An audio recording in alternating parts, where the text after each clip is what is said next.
Thank you, Sangha. Feel free to stretch out and unwind, massage yourselves.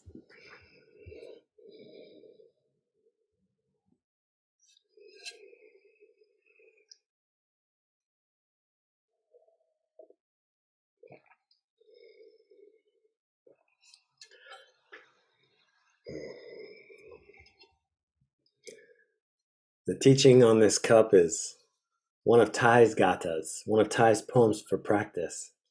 Now or never. Now or never. The full teaching is paradise is now or it's never. And I love that one.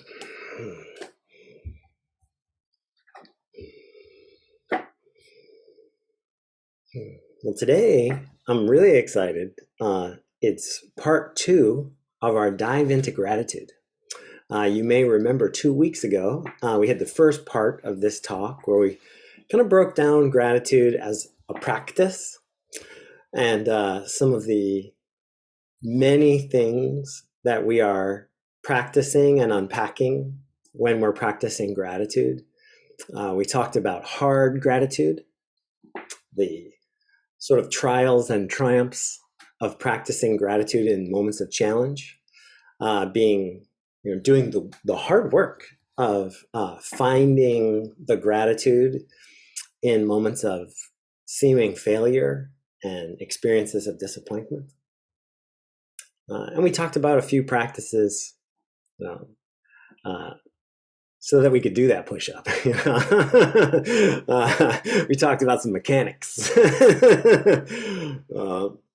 And we were given the gift at the end of that talk by Shashi of the wonderful suggestion that we go a little deeper, and because it is Thanksgiving after all, whatever that means to us. Yeah, it means it's because, like all words, it's an onion with many layers.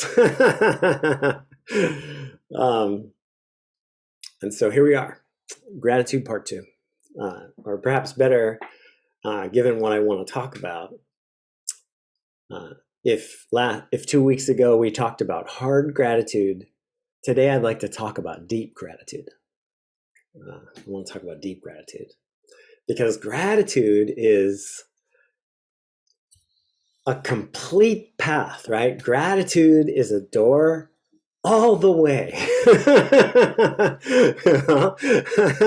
I promise you. Yeah, you can take that road all the way home, because there's nothing that gratitude doesn't touch. The first way we can think about that, unpack those statements, is to talk about how gratitude is actually synonymous with our mindfulness practice. Right? You know that I like to define mindfulness as paying attention with love. If I am paying attention to something with love, right, then I cannot help but start to feel gratitude for it, for myself, for practicing in that way, for the awareness itself. What a miracle it is that I get to taste and savor this cup of coffee. That in and of itself, just my experience of the moment in the raw, is an endless, right, reoccurring cause for gratitude. What a miracle. But then if I go like a step deeper than that, right, we're talking about deep gratitude. If I go a step deeper than that and really dive into what my coffee is, well, the water in it went through this crazy, city pipe system that some geniuses, designed, and that tons and tons of hardworking people maintain all year long, so that I get to drink rainwater from the mountains somehow in my kitchen. And that water wouldn't be in those rivers, right, if it wasn't falling from the clouds And so pretty quickly, right there in just a few phrases, I go from like, oh my God, this is so delicious, to like, whoa, like, how do I have a cup of the clouds in my hand right now? And I can go the other way, and look at what the coffee is and think about, I don't even know at this moment, but it could be Ethiopians or Nicaraguans or Guatemalans, like that grew this coffee and handled it and cared for it, harvested and roasted it at just the right time in just the right ways. And then, of course, the countless people that were involved in its export, storage, sales, and so forth. So pretty quickly, there again, right, in just a few phrases, I go from, oh my God, this is so delicious, to like, wow, like thousands of people participated in helping me have this experience.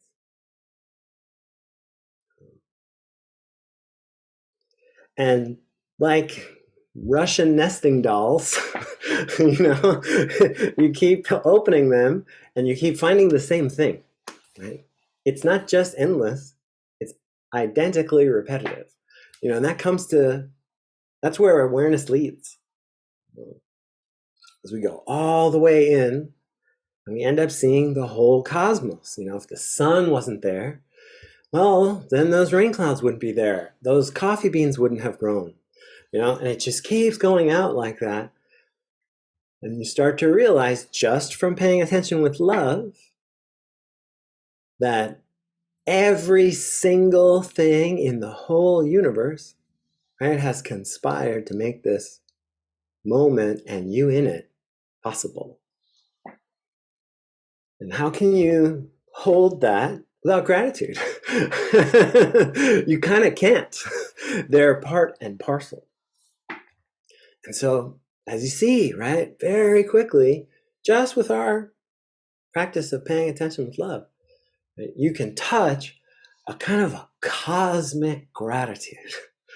Like, okay, the earth is pushing organic food up out of the dirt. The water I can't go 3 days without falls from the sky. The oxygen I need every 3 minutes is everywhere. Like, this is pretty cool. And it's this kind of gratitude.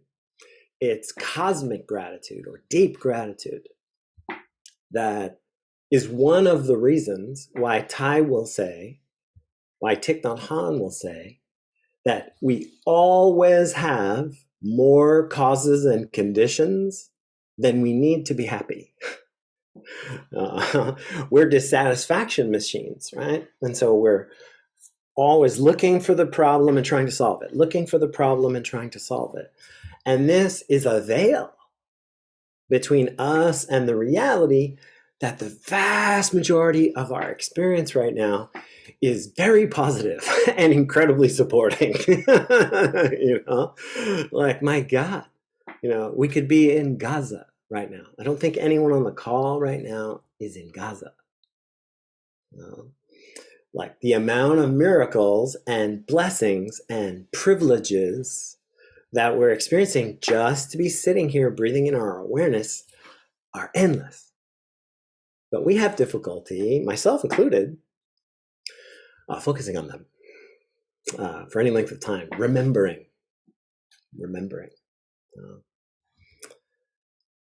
And then, right, when you get to that cosmic place of gratitude where you're like, okay, so really, my awareness is bringing me to not just the intellectual understanding of, but the experience of, like, my coffee tastes differently when I'm practicing deep gratitude.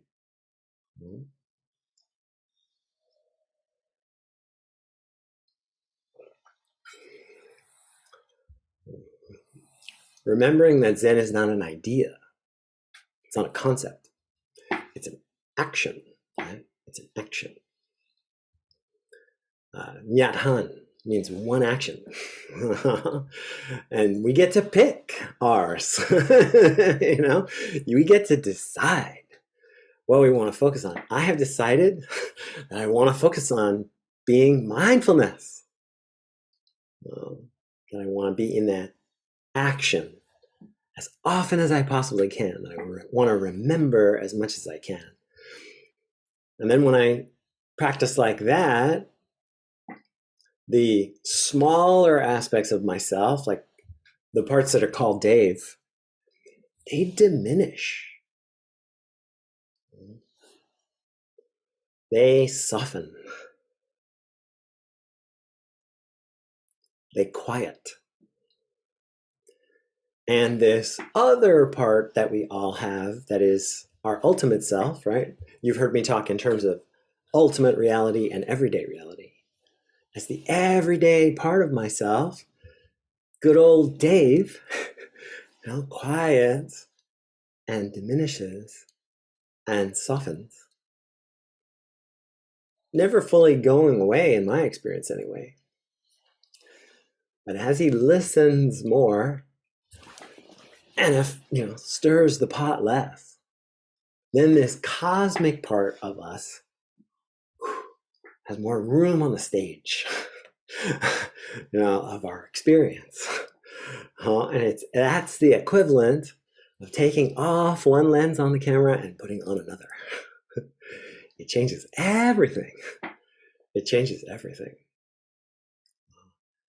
And then I would say the deepest form of gratitude that I am aware of is the shift then from performing or practicing gratitude to being gratitude. Because it's, if you're paying attention with love, it's just happening the way the sun is just shining midday. Like if I'm aware, really aware of the things around and inside of me, I'm in gratitude with them. My life is not possible without them. Take any of them away and I don't exist.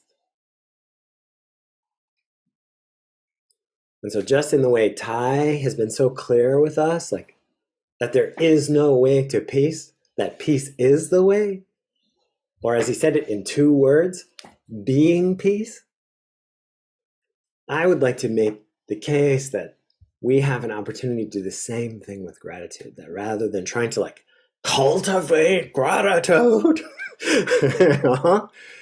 we can lean into just being gratitude. Not easy, but I think a clearer path. It's the difference between being in the car at Costco and looking about at the, unsafe and unreasoned behaviors of the drivers in the parking lot, the gross consumerism, like all the things that make that Costco experience challenging for me, at least. I can sit in that car, right? Never jump out of the car. Prince is here. He loves that practice, right? Never jump out of the car. So I park and I sit in the car and I check in. I'll often drop the visor mirror so I can actually look at myself and check in, like, how are you doing? Are you prepared for this? And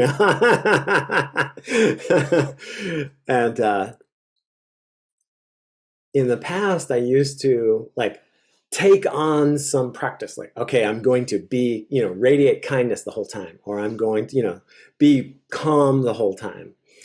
But then I encountered the teachings of John Bell, a Dharma teacher in our tradition, and his gatha is, this is my home, these are my people.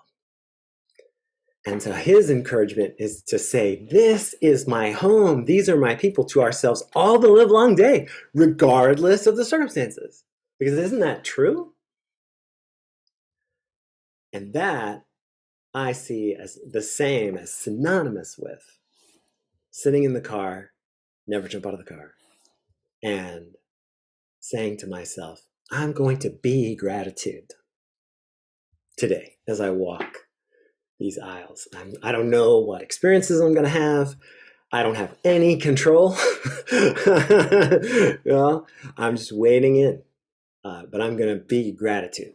I'm going to meet everything that comes with that lens on my camera. I think that that is way more available to us than it at first seems. Just in the way, if you were like to take a city person off of their couch and bring them like quickly out into nature, I think they would be shocked, right? At like, I know they would be because I've seen this happen. And it happened to me when I was a young man, when I didn't really spend any time in nature until I went into the military. And I was like, oh my God, like I was 19 years old, joining the Marine Corps, I had never spent a night sleeping under the stars. Like I grew up in the inner city, in the boogie down Bronx. Like, there was a postage stamp of a park in the neighborhood kind of thing, And yeah, I remember like, a big part of the job is just walking around and outside, sometimes for 10 days at a time. And I just couldn't believe it. Like my 19-year-old mind was just like blown away. I was like, oh my God, like this is so easy. And it was so available to me. I just had no idea. And so that's more than anything, what I want to communicate today is like, not just with this practice, with many of our practices, but for sure with gratitude, with deep gratitude, it's not as far away as it might seem. It's not as far away as it might seem. It's not that I'm saying you can flip a switch right now and be in deep gratitude 24 hours a day for the rest of your life, because I'm not saying that.